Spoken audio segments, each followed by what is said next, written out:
Let's talk about corruption.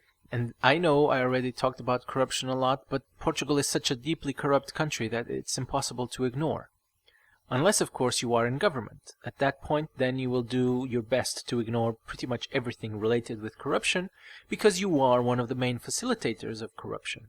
Every single party, and especially the Socialist Party, when they go into government, their main goal is, of course, to have access to the taxpayer money, and also the ability to change or create laws to facilitate corruption.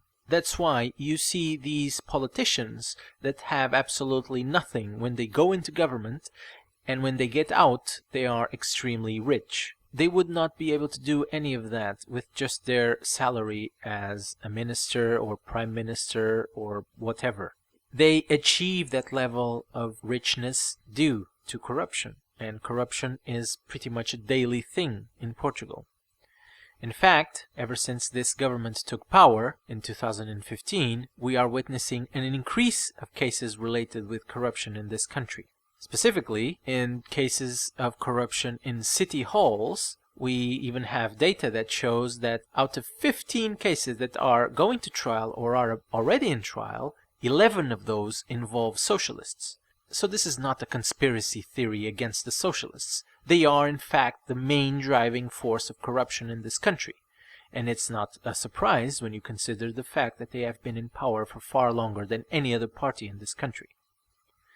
So, I wanted to talk about something that I already mentioned briefly in a previous video, which is related with an organization called OECD, which is the Organization for Economic Cooperation and Development. Portugal is part of this organization, and it's subject to all sorts of statistics and data that this organization will collect about Portugal and then compile a report where they make all sorts of recommendations to improve whatever is not working very well.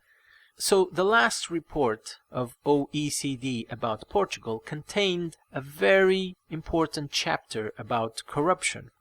This was quite problematic for the Portuguese government because they are the left and far left coalition, and of course they only want to push for the narrative that Portugal is amazing, everything is doing fine, there are no issues, they have ended austerity and all that crap, all those lies, when of course the reality is quite different. It's usually the opposite of what they're saying.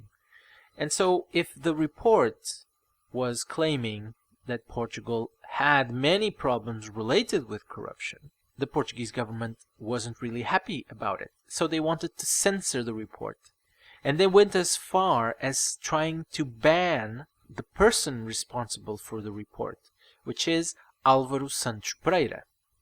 And he was going to be the presenter of the report, but he was banned.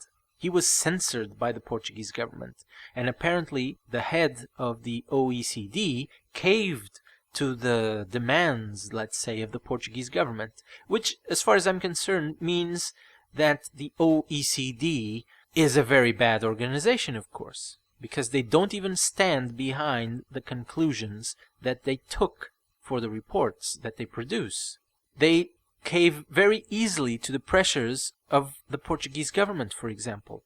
So I can only imagine that they also cave to the pressures of a more powerful government, of a more powerful country.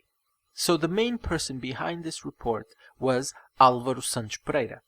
And to give you some context, Álvaro Santos Pereira was actually the Minister of Economy of Pedro Passos Coelho's government between 2011 and 2015. And he actually did a pretty good job. Why? As far as I'm concerned, because he was an independent, he was not a career politician, and he was actually fighting the lobbies in this country. He did such a good job that he was removed from his position. He was clearly stepping on so many toes that lots of pressures were made, and he was removed from his position. So, of course, the far left and left coalition that we have in government right now, when they saw that this report was produced and one of the main guys behind this report was a minister of the previous government, they didn't like it. The main thing that they didn't like was a chapter about corruption. But because Álvaro Santos Pereira was involved, then the government claimed that the conclusions were biased. Because if you've seen my previous videos, Álvaro Santos Pereira was part of a center and center-left government between 2011 and 2015. And as I explained, in Portugal, center and center-left is considered right-leaning. Only in Portugal, of course. Every other country in the world, the Social Democrats, for example, they are center-left. But in Portugal, even though they are center-left, the left that controls the media wants to push the narrative that they are right-leaning. If Álvaro Santos Pereira was part of a government, the center and center-left coalition between 2011 and 2015, so he is part of the right.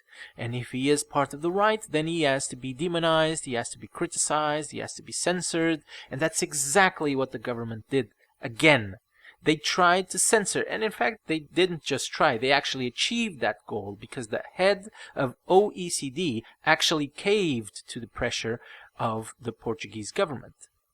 We are talking about totalitarian policies. We are talking about a government, the Portuguese government, trying to censor people from showing the conclusions that they have in regards to our country.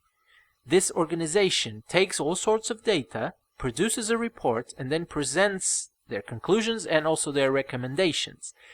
The Portuguese government wanted to censor, and they have censored, the OECD report because it talked about the very deep problem of corruption in Portugal.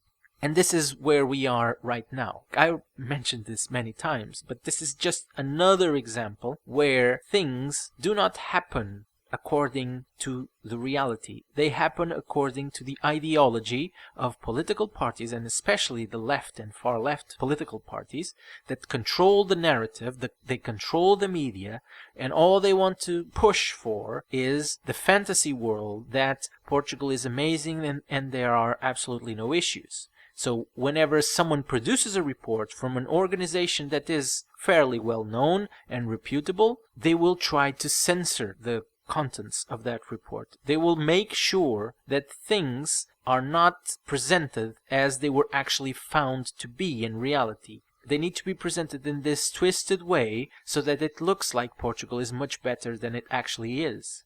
It's propaganda, merely propaganda. So that's the case I wanted to talk about. I hope you like this, and I'll see you next time.